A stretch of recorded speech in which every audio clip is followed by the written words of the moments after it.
주상 전하, 어우루동을 벌하시옵소서. 어울루동을 벌하시옵소서. 어울루동이 태강수의 아내였을 때에 가한 통한 죄는 율에 비추어 볼 때 장 100대에 고신을 모조리 주탈하는 죄에 해당하옵니다. 전하, 김칭이라는 자가 어우루동과 간통한 것은 실정과 형적이 거의 나타났사옵니다. 청컨대 어우루동을 형벌하여 신문하고 간통한 관리들도 아울러 신문하시옵소서. 어울루동은 종친의 처이며 사족의 딸로서 무수한 남성들과 음욕을 자행한 것이 마치 장기와 같았사옵니다. 마땅히 극형에 처해야 하옵니다. 주상 전하, 태종과 세종 때에 사족의 부녀로서 음행이 매우 심한 자는 극형에 처했사옵니다. 어우루동을 극형에 처하시옵소서. 어울루동을 극형에 처하시옵소서. 주상 전하, 소녀 억울하옵니다. 다큐멘터리 역사를 찾아서 제565편 어우동은 음부였나 자유부인이었나. 우리가 지금부터 다뤄볼 이야기는 앞에서 잠깐 소개한 대로 조선 성종제위 기간에 사회적으로 물의를 일으켰던 여성 어우동입니다. 우선은 이 여인의 호칭에 대해서 잠깐 미리 언급을 하도록 하죠. 한국학중앙연구소에서 발간한 민족문화 대백과 사전의 내용 앞부분을 소개하자면 이렇습니다. 어우동은 생물년이 명확하지 않다. 조선 성종 때 양반 집안의 여자로서 행동이 문란하여 사회에 물의를 일으킨 인물로 알려져 있다. 용제총화에는 어우동이라고 올라있고 조선왕조실록에는 어울우동이라 하였으며 송계말록 및 대동시선에서는 역시 어우동이라고 칭하고 있다. 성종의 왕자 시절의 이름이 실록에는 자산군, 자을산군 이렇게 올라있기도 한데요. 훈민정음의 발음상 새 을자가 리을 발음 역할을 하는 것으로 파악을 하면 잘산군 이렇게 칭해야 한다는 견해가 지배적입니다. 그러니까 어울우동 역시 우리말에 리을자가 결합한 것으로 보면 어울우동이 되겠죠. 하지만 우리 프로그램에서는 일반에 널리 알려진 대로 일단은 어우동이라고 칭하겠으며 우리가 인터뷰한 학자들에게도 그렇게 칭하도록 요청을 했습니다. 자, 그럼 이제부터 어우동에 관한 이야기를 본격적으로 시작해 보기로 하죠. 우선은 성종 때 발생한 이른바 어우동 사건을 기본적으로 어떻게 이해해야 할 것인지, 그리고 그 사건이 왜 그렇게 당대 조선 사회에 문제가 됐는지 그 점부터 살펴보기로 하겠습니다. 서울대 규장각 강문식 학예연구사와 한국학중앙연구원 정혜은 선임연구원의 얘기부터 들어보시죠. 기본적으로 이제 조선이라고 하는 나라는 유교 국가를 표방했던 그러한 나라였고요. 유교 국가에서 이제 개인의 어떤 욕망이라든가 욕심 이런 것들을 이제 절제하고 통제하는 것 이런 것들을 이제 중요시 하거든요. 오히려 그러한 그 개인의 욕망을 막 마음대로 이제 행사한다기보다는 절제하고 자제하는 것이 인간의 본성에 더 가깝다. 그것이 인간의 본성이다라고 생각을 하는 것이 이제 유교적인 어떤 마인드이기 때문에 남녀 차별이 있었던 조선시대에 여성이 이제 어떻게 자유롭게 어떤 그 성적인 욕구를 표출을 했다라고 하는 그러한 사건들은 당시의 어떤 사회적인 통념이나 이런 데 있어서 상당히 용인되기 어려운 큰 이슈였다라고 할 수가 있고요.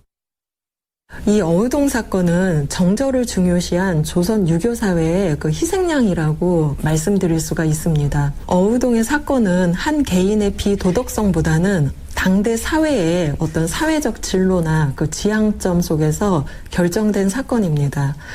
당시 조선의 개혁가들은 그 우주론적으로 하늘에 해당하는 남자가 그 땅이라고 할 수 있는 여자에게 군림하며 이 보편성들을 인간 사회에 잘 적용시키기 위해서는 낮은 존재인 여성의 욕망을 억제해야 한다고 보았습니다. 이 어우동 사건이 불거진 지 4개월 만에 목매달아 죽이는 형벌인 교형에 처해집니다. 거의 속전속결로 사형을 당했다고 말씀드릴 수 있는데요. 6.25 국가인 조선에서, 더구나 남성 중심의 사회에서 여성이 자유롭게 성적 욕구를 표출함으로써 사회 통념을 거스른 사건이었다. 하지만 다른 측면에서 보면 어우동이란 이 여인은 바로 그 유교 사회의 희생양이었다. 이런 얘기입니다. 자, 이제부터 그 내막을 짚어보기로 하죠. 성종 11년 10월 18일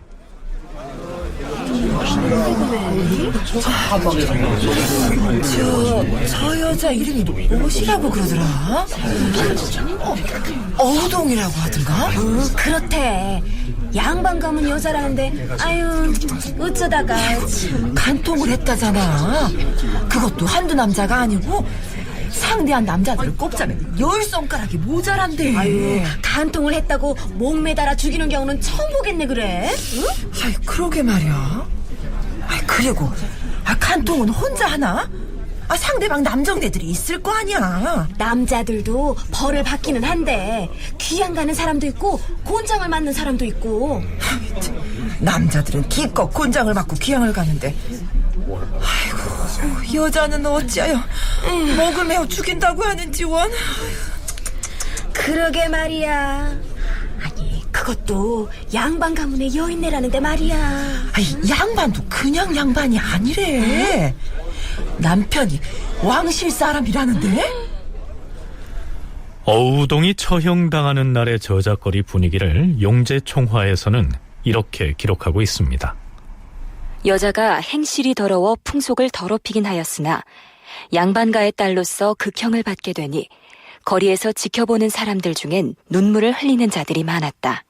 이 여성이 그냥 일반 양인이나 천민이 아니라 양반가의 일원이었고 거기다 또 이제 종친의 부인이었다라고 하는 그런 또 상당히 높은 신분적 지위를 가지고 있었다라는 것이죠. 그렇기 때문에 특히 조선 유교 사회에서는 이러한 그 상층 계층이 어떤 그 유교적인 질서, 도덕, 윤리 이런 것들을 실천하는 데 있어서 모범을 보여야 한다라고 하는 그러한 인식이 강한 사회였는데 그런 사회에서 이러한 그 상층 계급에 있는 여성이 일반적인 통념과 반하는 그런 행동을 했다라고 하는 것, 이것이 이제 더욱더 큰 이슈가 될 수 있었다라고 생각이 됩니다.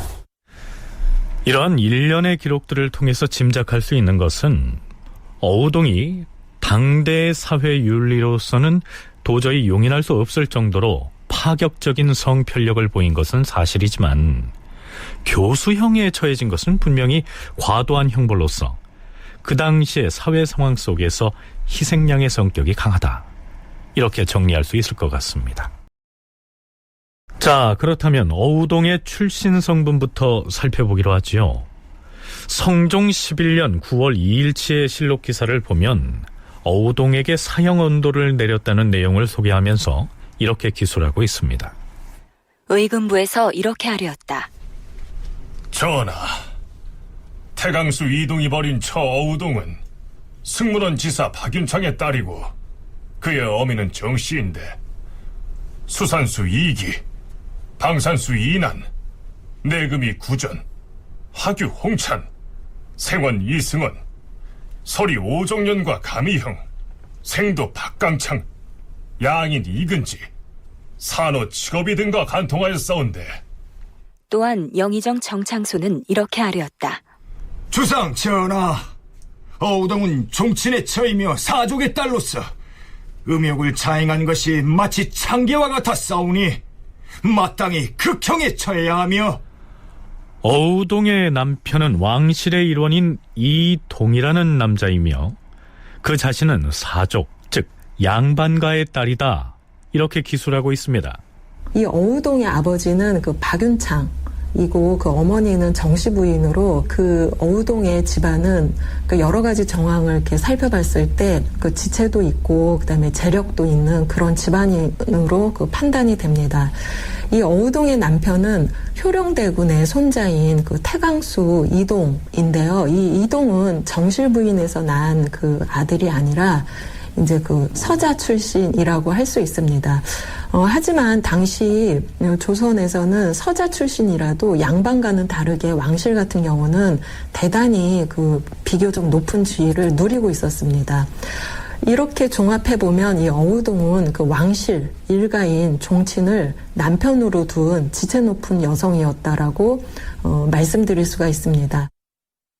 지승문원사를 역임했던 박윤창이라고 하는 사람의 딸로 나오고요. 어머니는 이제 정씨 부인이라고 이렇게 나오고 있습니다. 그리고 종친인 태강수 이동과 혼인을 함으로써 이제 왕실의 일원, 그래서 이제 선원부에도 이름이 이제 올라가죠. 그래서 나중에 이제 이 사건이 일어나면서 이제 나중에 이름이 삭제가 되는데, 어쨌든 이제 왕실 족보에도 이름이 올라갔던 그러한 인물이고요.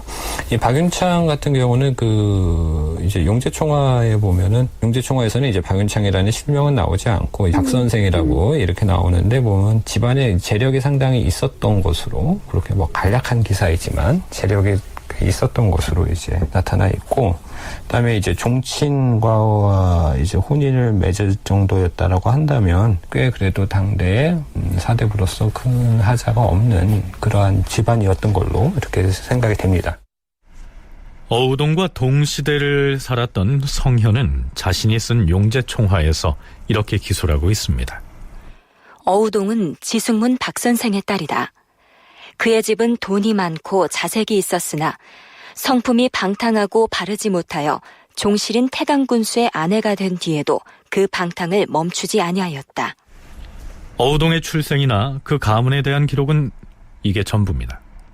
여기에서 우리는 어우동의 부친의 이름이 박윤창이고 어우동의 어머니는 정씨라는 사실을 일단은 기억해둘 필요가 있습니다. 자, 그런데 이보다 앞선 세조실록에서 어우동의 아버지인 박윤창과 관련지어 볼 수 있는 좀 수상쩍은 기록을 발견할 수가 있습니다. 이러한 내용이죠. 세조 3년 5월 19일 임금이 의금부에 명하여 행호군 박윤창의 아내 귀덕을 석방하도록 하였다. 귀덕은 본디부터 성질이 사납고 모질기가 비할 데가 없어서 남편인 박윤창을 위협하고 억눌러서 종처럼 부렸다. 박윤창은 한쪽 눈이 애꾸가 되었다. 한 번은 새로 집을 지으면서 개화를 덮고 겨우 일을 마쳤을 때 박윤창이 아내와 더불어 창문을 어디에다 낼 것인가를 의논하다가 서로 뜻이 맞지 않으니 귀덕이 박윤창에게 마구 욕을 하였다. 야, 이 못난 애구는 놈아! 도대체 네 놈이 일을 할 줄이나 아는 것이냐? 지금 내가 이까지 끼웠다는 오히려 다 뭘 하겠다는 것이 모자란 애구놈! 귀덕은 장대로 처마의 기와를 마구 때려 부수었다. 귀덕은 당실과 창벽도 때려 부수어서 남긴 것이 없었으니 그 성질이 사납고 모질기가 이와 같았다. 귀덕은 하인도 함부로 다루었다. 여봐라, 저 종놈이 잘못을 저질렀으니 용서할 수 없다. 아이고, 아니. 저놈의 볼기를 마구 쳐라! 아이고, 아니.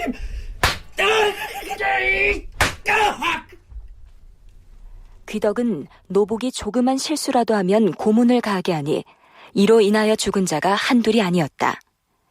이처럼 귀덕은 노비를 원수처럼 미워하였지만 남자종 중에서 기골이 장대하고 아름다운 자에게는 귀덕이 특별히 사랑하여 곁에 두고 부렸다.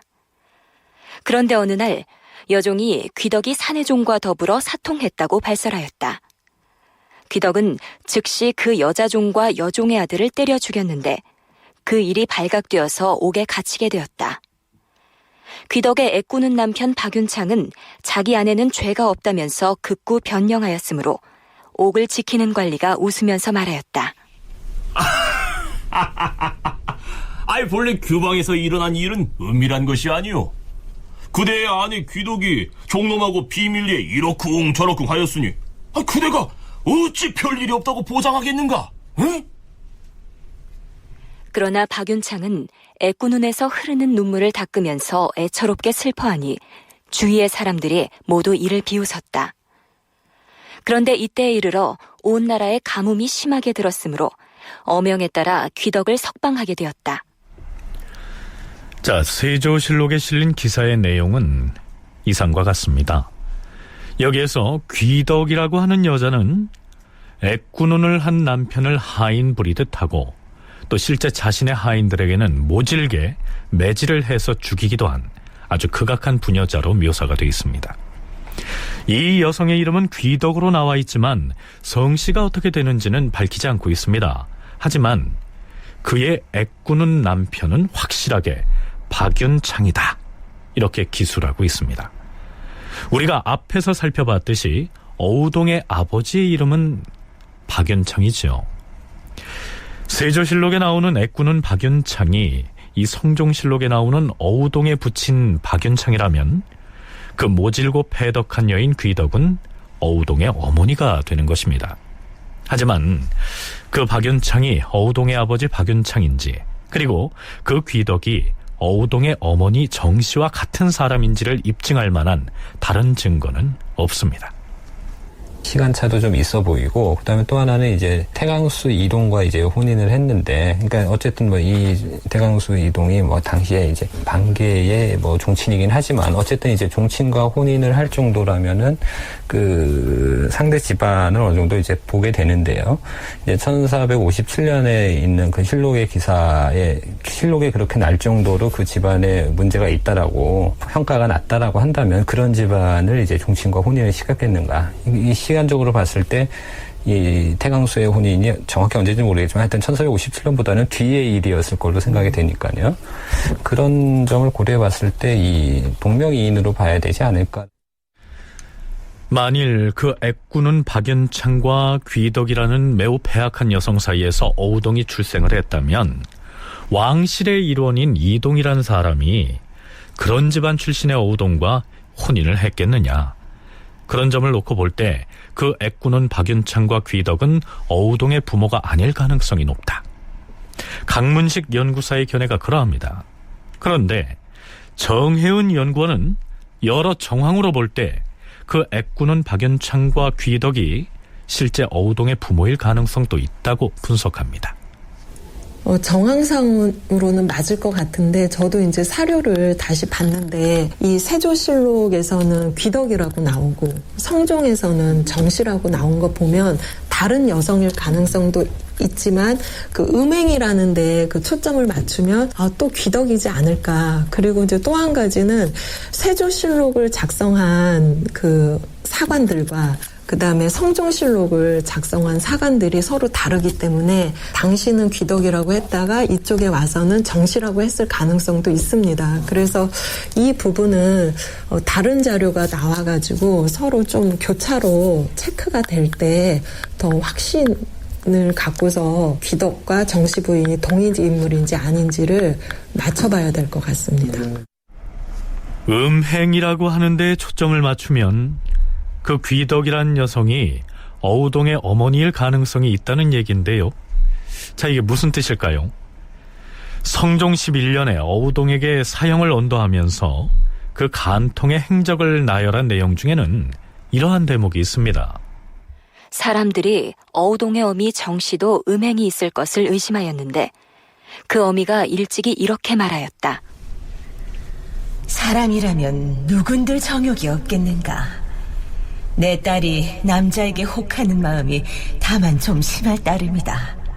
이것이 무슨 죄인가? 여기에서 사람들은 어우동뿐만이 아니라 그의 어머니인 정씨의 음행도 거론하고 있는데요. 세조실록에 나오는 귀덕 역시 기골이 장대한 남자 종을 편애했다고 나오고 있어서 그 점에서 본다면 귀덕이라는 여자가 바로 어우동의 어머니 정씨일 가능성이 있다, 이런 얘기입니다. 하지만 아직 명확하게 입증이 되지 않은 상황이기 때문에 우리는 세조실록에 나오는 귀덕과 실제 어우동의 어머니 정씨는 별개의 인물인 것으로 일단은 간주하겠습니다. 자칫 그 어머니의 끼를 물려받아서 어우동이 음행을 저질렀다, 이런 선입견이 작용을 하게 된다면 어우동 사건을 객관적으로 바라보는 데 방해가 될 것이기 때문입니다. 자, 그럼 어우동이 범했다고 하는 음행이 어떠했는지 그 구체적인 내용을 살펴보기로 하죠. 조선 왕조실록 성종 11년 10월 18일의 기록에 의하면 어우동이 처음으로 저지른 간통의 대상은 은장, 즉 은을 다루는 장인이었습니다. 은수저나 은그릇을 만드는 기술자였단 얘기입니다. 어우동의 남편인 태강수 이동이 일찍이 은장이를 집에다 맞이하여 은그릇을 만들게 하였는데 어우동이 그 은장이를 보고 좋아하여 마치 계집종처럼 하고 나가서는 은장이와 서로 이야기를 하며 마음속으로 가까이 하려고 하였다. 그러자 남편인 이동이 그것을 알아차리고 곧 쫓아내었고 어우동은 어미의 집으로 돌아가서 홀로 슬퍼하며 탄식하였다. 성종실록에서는 이렇게만 기술하고 있는데요. 용제총화를 보면 어우동은 실제로 이보다 더 적극적으로 은장이에게 구애를 한 것으로 나타납니다. 아이고, 어쩌면 이리 솜씨가 좋을꼬. 이 은그릇에 밥을 담아 먹으면 반찬이 없어도 밥맛이 절론하겠네. 덕호아니, 이 집 종인 모양인데 여기 와 있는 걸 주인이 보면 지청구 들을 것이니까 그만 가서 볼 일이나 보지 그래? 지금 안주인 바깥주인 다 외출하고 집안에 없답니다. 그래서 지금은 내가 이 집 주인이나 마찬가지지요. 참, 그 노비는 세상이 뒤집어져도 노비인 것이지 주인은 무슨... 그러지 말고 내가 시원한 수정과를 대접할 테니까 잠깐 저기 내실로 들어가서. 자, 어서요. 이팔 놓지 못하겠어? 왜 이래? 내가 정녕 계집종으로 보이시오. 내 이 집의 안주인이요. 아니, 계집종의 차림을 하시고서... 그대가 마음에 들어서 일부러 차림을 이렇게 하고 나왔어요.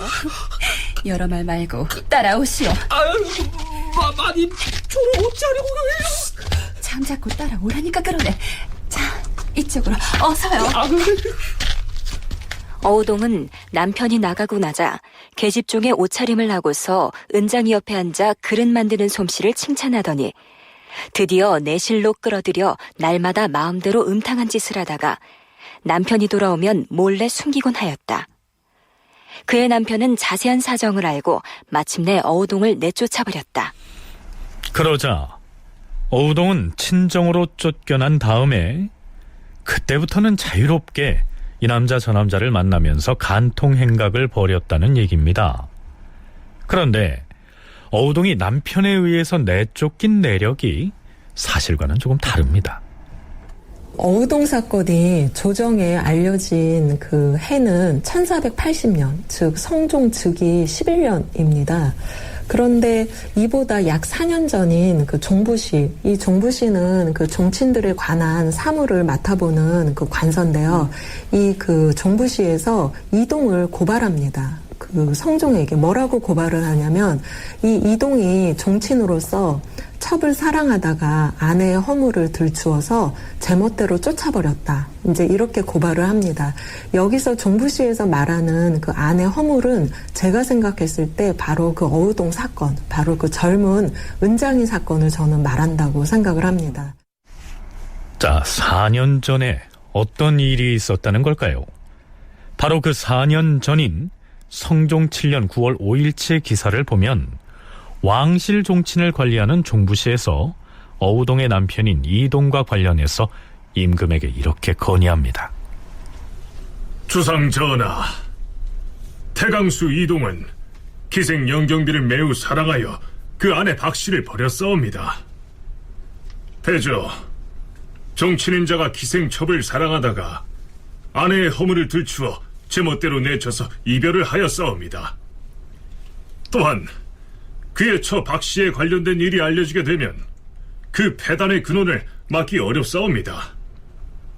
청컨대 이동에게 명하시어 박씨와 다시 결합하게 하고 이동의 죄는 주상 전하께서 재결하시옵소서. 이동에게 아내 박씨와 재결합하게 하고 이동의 고신을 거두도록 하라. 어명대로 처결하겠사옵니다, 주상 전하. 이렇게 된 일입니다. 그러니까 어우동이 처음 집에서 쫓겨난 것은 물론 그녀가 은장이와 간통한 잘못도 있지만 남편인 이동이 연경비라고 하는 기생과 정분이 나서 어우동을 쫓아낸 것인데요. 막상 사형 언도를 내리면서는 어우동의 간통 편력을 나열하는 대목에서 남편인 이동이 기생을 사랑해서 어우동을 내쳤다라는 대목은 뺀 것입니다. 자, 왜 그랬을까요? 정혜은 연구원의 얘기 들어보시죠. 성종이 마지막에 그 형을 언도하면서 이동의 잘못을 빼고 기술한 것은 저는 두 가지 의미가 있다고 봅니다. 그러니까 하나는 이미 4년 전에 그 이동의 잘못을 처벌을 했기 때문에 여기 와서 다시 거론하지 않았을 수도 있다. 그게 이제 저의 생각이고요. 두 번째는 이동의 잘못을 들추어내면 처벌의 상징성과 어떤 의도가 희석될 우려가 있기 때문이 아니었을까. 다시 말씀드리면 오로지 어우동의 잘못이어야만 이 교형을 내리는 이 조정의 결정이 올바른 결정이 되기 때문에 그 이동의 이러한 그 어떤 잘못들을 그 마지막 사형을 언도하는 그 이 판결문에서는 제시하지 않은 것이 아닐까. 어우동의 간통 혐의를 단죄하는 판결문 성격의 문서에 4년 전에 그녀의 남편이 기생과 연분이 났던 이야기를 끼워 넣게 되면 어우동의 간통죄가 희석될 우려가 있기 때문에 구태여 끼워 넣을 필요가 없었을 것이다. 이런 얘기인데요. 강문식 연구사의 견해도 비슷합니다. 4년이라는 시간 차이가 있고 당시 이제 어우동 사건을 처결하는 과정에서 4년 전에 있었던 이태강수의 그러한 행적들이 과연 어우동이 이렇게 하는데 뭐 원인으로 작용을 했느냐 뭐 이런 부분에 대해서는 일단 기록에서는 별다른 언급이 없어요. 그러니까 그 부분을 아예 고려하지 않았다. 일부러 뺐다라기보다는 크게 고려하지 않았다라고 보는 것이 맞을 것 같고요. 그다음에 일단 또 뭐 알았다 하더라도 당시에는 이제 여성으로서 그러한 어떤 간통 행위를 했다라고 하는 그 문제가 워낙에 컸기 때문에 태강수의 어떤 그 기생과의 문제는 오히려 상대적으로 좀 묻혀버린 것이 아닌가 뭐 이런 생각이 듭니다. 자, 그럼 이제부터 어우동이 집에서 쫓겨난 이후에 벌인 간통 행각을 짚어보겠습니다. 그 전에 한 가지 짚고 넘어갈 것이 있는데요. 그 전에 종부시에서 어우동의 남편 이동이 연경비라고 하는 기생을 사랑해서 아내인 어우동을 내쫓았을 때 분명히 성종이 이렇게 어명을 내렸지요. 이동에게 아내 박씨와 재결합하게 하고 이동의 고신을 거두도록 하라. 그렇다면 어우동의 남편인 이동은 이때 성종의 명령대로 쫓아낸 어우동과 재결합하게 될까요? 문헌상으로는 재결합을 한 것처럼 돼 있는데 그 기존 연구에 보면은 뭐 형식적으로는 재결합을 한 것이지만 사실상은 따로 살았던 것이 아니겠느냐. 왜냐하면 그러한 그 어우동의 그러한 행적이나 이런 걸 봤을 때 이제 따로 살았던 것이 아니겠느냐. 뭐 이런 추측을 한 연구들이 있습니다. 그러니까 요즘 식으로 말하면 일종의 별거라는 것인데 그게 이제 그 당시 이제 용인이 될 수 있는 건지는 잘 모르겠는데요. 어쨌든 그걸 봤을 때는 이제 태강수 쪽에서도 어떤 종부시에서 이제 재결합하라는 그러한 지시를 잘 안 따랐던 것이 아닌가. 그러니까 형식적으로만 알았다고 하고 이게 따르지 않았던 것이 아닌가 이렇게 이제 좀 추정이 되는 것이죠. 조선시대 당시에는 요즘 우리가 알고 있는 개념의 별거라는 것은 존재하지 않았기 때문에 남편이 아내를 일방적으로 내쫓는 출처의 형태로 따로 살았을 것이다. 이런 얘기입니다. 물론 왕실 사람인 이동으로서는 어우동과 이혼을 하기 위해서는 왕의 허락을 받아야 했겠지요. 따라서 어우동은 호적상으로는 남편 이동과 혼인관계를 유지한 상태에서 남자들을 만났다. 이렇게 이해하면 되겠습니다. 또한 어우동 사건에서 중요한 역할을 한 인물이 바로 어우동의 여자 몸종입니다. 어우동이 남편에게 내쫓김 당해서 친정으로 오자 그 여자 종이 어우동을 위로할 겸 이렇게 말합니다. 마님, 사람이 살면 얼마나 산다고 그렇게 상심하고 탄식하는 것입니까? 마님, 혹시 사원부 아전인 오종년이란 남자를 아십니까? 오종년이라 하였느냐. 나는 잘 모르는 사람인데. 마님, 오종년이란 사람은 용모가 아름답기가 마님의 남편 태강수 이동보다 월등히 낫습니다요. 용모뿐인가요? 집안도 천하지 않으니 마님이 배필을 삼아볼만 합니다. 마님께서 만약 생각이 있으시다면 쇳내가 마땅히 마님을 위해서 오종년 그 남자를 불러오겠습니다요. 뭐 어디 그리에 보거라.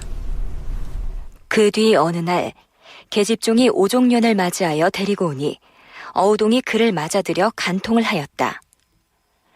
어우동의 계집종 또한 용모가 예뻤는데 날마다 저녁이면 옷을 단장하고 외출하여 거리에서 미소년을 데리고 와서는 어우동의 방에다 넣어주고 자신은 또 다른 소년을 데리고 와서 함께 잤다. 어우동은 특히 꽃 피고 달 밝은 저녁이면 정욕을 참지 못하여 계집종과 더불어 거리를 돌아다니다가 마음이 끌리는 사람을 보면 함께 어울리다가 새벽녘에야 집에 돌아갔기 때문에 어우동의 집에서는 그가 어디 갔는지 알지도 못하였다. 이후에는 친정집에 기거하는 것이 답답했는지 어우동은 아예 길가에다가 집 한 채를 따로 마련해서 거기에 거처하면서 남자들을 불러들입니다. 어우동의 남편인 이동은 왕실 사람, 즉 효령대군의 5째 아들인 영천군의 서자였는데요. 그럼에도 불구하고 어우동은 종실, 즉 임금의 친족들 역시 가리지 않고 유혹합니다. 일찍이 어우동은 변복을 하고 종실인 방산수 이난의 집 앞을 지나게 되었다. 마침 그때 이난이 어우동을 맞아들여 간통을 하였는데 남녀의 정오가 매우 두터워서 이난이 자기의 팔뚝에다 어우동의 이름을 새기기를 청하여 먹물로 새기었다.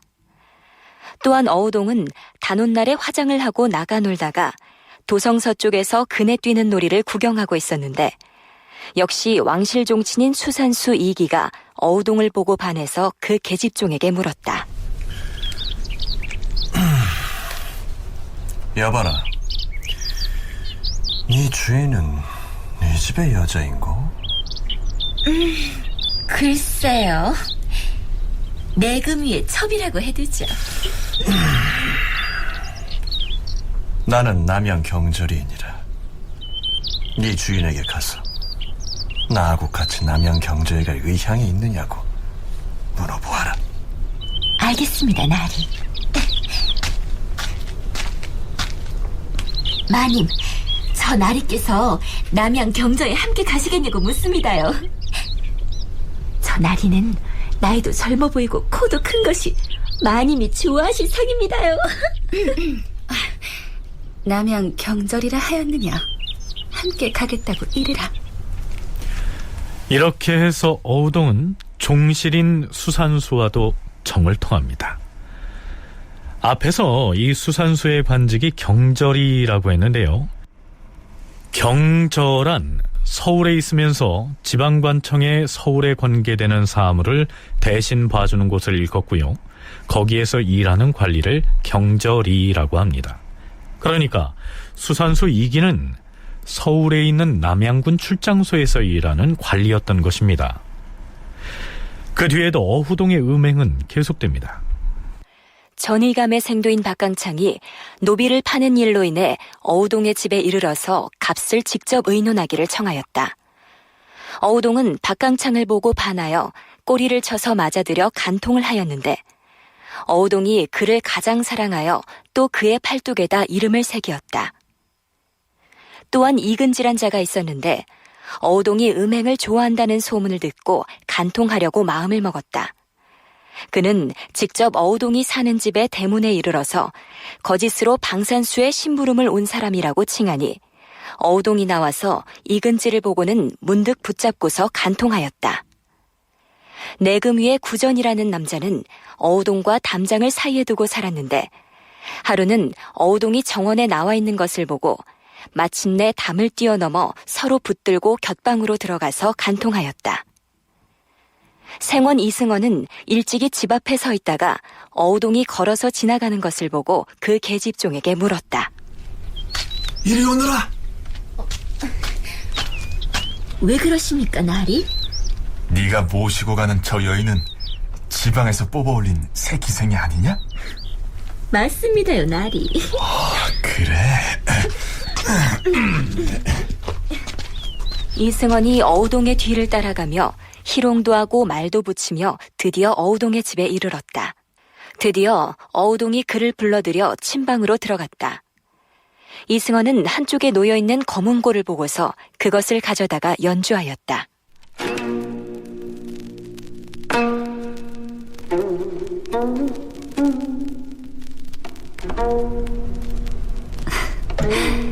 나으리는 성명이 어찌 되시오? 나는 이생원이라고 하는데 날 모르시오? 서울 장안에 이생원이 한두 명이 아닐진데 내가 어떻게 성명을 알겠어요? 나는 왕실 친척인 춘향군의 사위 되는 사람인데 그래도 이생원을 모른다 할 것이요?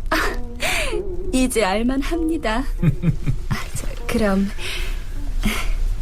저쪽 침소로 드시지요. 두 사람은 마침내 동숙하였다. 뿐만 아니라 항로 콩찬이라는 사람은 과거에 급제한 것을 기념하여 광대를 앞세우고 풍악을 울리면서 거리를 돌며 친척집을 방문하다가 마침 방산수의 집을 지나고 있었다. 그 모습을 어우동이 살며시 엿보고는 간통하고 싶은 마음이 들었다. 며칠 뒤에 길에서 그를 만나자 어우동은 소매로 그의 얼굴을 슬쩍 건드렸다. 그러자 홍찬이 어우동의 마음을 알아차리고 그의 집으로 따라가서 간통하였다. 서리 가미향은 길에서 어우동을 만나자 희롱하며 따라가서 어우동의 집에 이르러 간통하였는데 어우동이 사랑하여 또 그의 등에다 이름을 새기었다. 자, 일단 여기까지만 소개하겠습니다. 어우동은 간통의 대상으로 종실이건 설이건 생원이건 공부하는 유생이건 가리지 않았던 것으로 되어 있습니다. 앞에서 소개한 사례들은 야사에서 발췌한 것이 아니고요, 정사인 성종실록에 올라있는 사례입니다. 성이 개방됐다는 요즘의 시각으로 봐도 어우동의 간통 행각은 확실히 별스럽게 느껴지지 않습니까?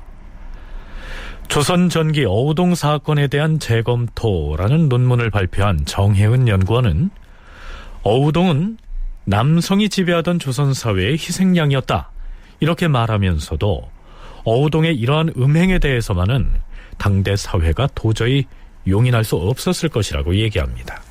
당연히 조선 사회가 지향한 그 여성 윤리의 측면에서 용인될 수 없는 행위고요. 오늘날에도 용납되기 힘든 어떻게 보면 행동이라고 할 수 있습니다. 그런데 저는 한 사회에서 어떤 성적 행위를 음란하다 아니면 위험하다고 하는 평가하는 그 기준은 절대적으로 있지 않다고 봅니다. 그것은 사회적으로 형성된 하나의 문화 현상이라고 저는 생각을 하고 있습니다. 다시 말씀드리면 어떤 성적 행위가 괜찮은지 아니면 괜찮지 않은지 이걸 판단하는 기준은 절대 기준이 있는 것이 아니라 그 사회가 지향하는 가치관과 밀접하게 맞물려 있다는 것입니다. 어우동의 행실이 오늘날 시점에서 봐도 문란한 건 맞습니다. 그것은 남성이어도 문란한 거죠. 즉, 간통 사건으로서는 유례가 없이 어우동을 사형에 처한 것을 두고 그가 희생양이라고 한 것이지 무차별적이라고 할 만한 이 어우동의 음행에 대해서는 용서받지 못할 죄를 범했다는 얘기입니다. 형제로서는 좀 쉽지 않은 흔치 않은 일 중에 하나였다라고 생각이 되는데, 또 한편으로는 기존의 연구에 보면 실록에 나오는 이제 간통 사건 같은 것들을 이제 쭉 조사를 해보니까 한 540건 정도가 나온대요. 근데 그 중에 한 170건 정도가 성종대 실록이 나온다라는 거예요. 그러니까 또 어떤 면에서 보면 이게 또 아주 이렇게 막, 물론 이제 이 어우동처럼 그렇게 많은 남성들과 이렇게 관계를 맺는 거는 굉장히 특이한 일이겠죠. 근데 이제 뭐 그게 아니라 이제 아니라고 한다면, 예를 들어서 뭐 이렇게 관계를 맺은 남성이 1명 정도다. 뭐 이런 정도의 간통사건은 또 심심치 않게 나타났던 것이 아닌가. 강문식 학예연구사 역시 실록에 나타난 대부분의 간통사건이 한 명의 여성과 한 명의 남성이 사통을 했다가 문제되는 것이 대부분이지 이 어우동 같은 사례는 찾아보기 힘들다고 얘기합니다. 여기에서 한 가지 짚고 넘어가기로 하죠. 성종실록에서는 어우동을 교형에 처했다는 내용을 기술하면서 어우동의 음행을 일컬어서 마치 창기와 같았다라고 했습니다. 그렇다면 기녀, 즉 기생의 성에 대한 일반의 인식은 어땠을까요? 조선시대 기녀는 신분이 천인입니다. 그리고 기녀는 공공의 성입니다. 그렇기 때문에 기녀와 그 어우동의 사건을 같이 비교를 하게 되면 어우동의 사건의 본질을 더 흐리게 됩니다. 그리고 기녀의 성은 조선시대에서도 윤리적으로 논의하지 않았습니다. 다만 조선시대 사람들이, 남성들이 기녀의 성을 논의할 때 그 기녀들이 정조를 지키는 것을 또 중요하게 생각했습니다. 정조를 지키는 행위를 높이 찬양했습니다. 그러니까 대단히 이율배반적인 거죠. 어우동 사건 이후에 수원에서는 한 기생이 오히려 남성의 요구를 거절하고 정절을 지키려 한 죄로 오히려 처벌을 받았던 사례가 있었습니다. 용제총화에는 이 수원 기생의 사례가 올라 있는데요. 그 기생이 관리들을 향해서 항변한 내용이 이와 같습니다. 아니, 어우동은 음탕한 짓을 즐겨 했다는 이유로 죄를 얻었고 나는 음탕한 짓을 하지 않았다고 죄를 얻었으니 조정의 법이 어찌 이처럼 다를 수가 있다는 말인가? 어우동의 어떤 그 폐륜적인 행위를 지적하면서 항상 나오는 말이 마치 기녀 같았다라고 하는 그런 표현들이 나온단 말이죠. 그러면은 그것은 이제 기녀들은 그런 것들이 이제 용인이 된다라고 하는 것을 반증해 주는 것이라고도 할 수가 있고, 또 이 용제총화의 기록에 보면은 이제 어우동 사건 이후에 어떤 기녀가 이제 자기는 기녀인데 한 남성만 이제 섬기겠다라고 하면서 다른 손님을 받지 않았다가 이제 잡혀가서 이제 매를 맞은 기녀가 있어요. 그 매를 맞으면서 이 기녀가 어우동은 행실이 나쁘다고 해서 죽었는데 나는 왜 행실을 잘 지키려고 하니까 매를 맞느냐, 뭐 이런 식의 항변을 하는 게 나오는데요. 그거는 이제 기녀에게는 오히려 그런 부분들이 반대로 허용되지 않았다라고 하는 그런 것을 이제 보여준다라고 할 수가 있는 것이죠. 한마디로 기녀의 성은 일개인이 독점할 수 없는 공공재였다, 이런 얘기입니다. 어우동의 음행 사례 중에서 두 가지를 더 소개하기로 하겠습니다. 어우동은 숱한 남자들을 상대했지만 모두가 다 양반 신분의 인물들이었는데요. 딱 한 명의 예외가 있었습니다. 참고로 이 밀성군은 세종의 5번째 서자입니다. 밀성군의 시중을 드는 종 중에 직업이라는 자가 있었다. 직업이는 어우동의 이웃에서 살고 있었다. 그런데 어느 날 새벽에 어우동이 집을 나서는 것을 보았다. 깜짝이야. 누구요? 아니, 너는 밀성군 댁의 종놈이 아니냐? 어인일로 남의 집 대문간을 기웃거리느냐? 그런데 양갓집 마님께서 이 새벽에 어디를 가시는 길입니까? 내가 어디를 가든 네놈이 대체 무슨 상관이란 말이냐? 상관이 없겠지만 만일 사방에 크게 떠들어서 마님께서 어두운 새벽에 마시를 나가더라고 소문을 내면 어찌 되겠습니까요? 이런 경을 칠 놈 같으니라고. 그래, 네놈이 원하는 것이 무엇이냐? 소인이 원하는 것을 마님께서 몰라서 물어보시는 것입니까? 그래, 잠시 나를 따라 집 안으로 들어오너라.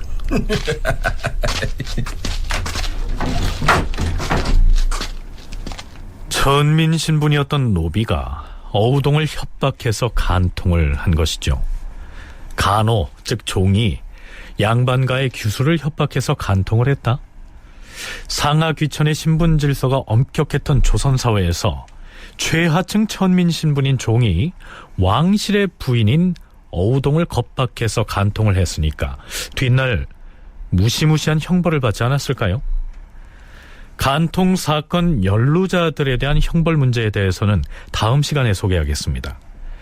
자, 앞에서 소개했던 왕실 종친인 방산수, 즉 방산군수인 이난과 어우동은 서로 정을 통한 뒤에 마치 부부처럼 지냈던 것으로 용제총화에 기록되어 있습니다. 어우동은 방산군수와 더불어 사통하였는데 군수는 나이가 젊고 호탕한 성품이었으며 시를 지을 줄 알았으므로 어우동이 이를 사랑하여 수시로 자기 집으로 맞아들여서 부부처럼 지냈다. 하루는 방산군수가 어우동의 집을 찾아갔는데 이리 오너라. 예, 날이 오셨으니까요. 네 주인 마님은 안에 계시느냐? 송과오나 마님께선 오늘 낮에 봄놀이 나가셨다가 아직 돌아오지 않았습니다요. 아, 그래. 그럼 안에 들어가서 기다리면 되겠구나. 예, 그리 하셔요, 나리. 여종의 안내를 받아서 어우동의 방으로 들어간 방산수는 벽에 걸린 어우동의 적삼을 보자 시심이 발동했던 모양입니다. 여봐라, 지필목을 가지고 오너라. 예, 나리.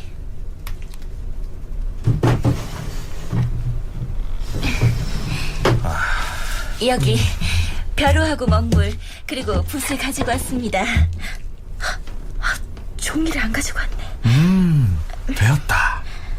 화선지는 없어도 되겠다. 종이가 없이 어디에다 글씨를 쓰시려고? 종이가 없이도 글씨를 쓸 수 있느니라. 저기 걸려있는 붉은 적섬을 벗겨서 책상에 펼치거라. 아니되옵니다.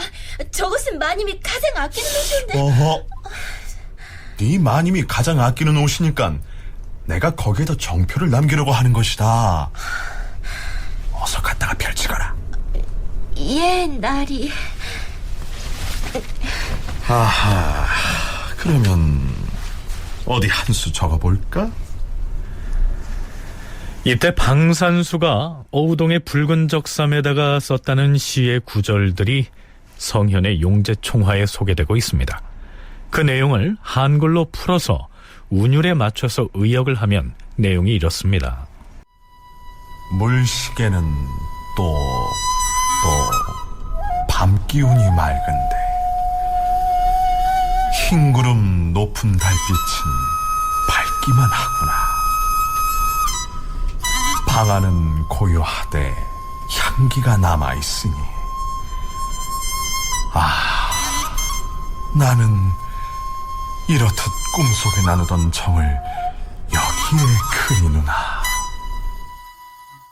자, 연인의 적삼에다가 일필휘지로 연시를 쓰는 선비다. 이 분위기가 그럴듯하지 않습니까?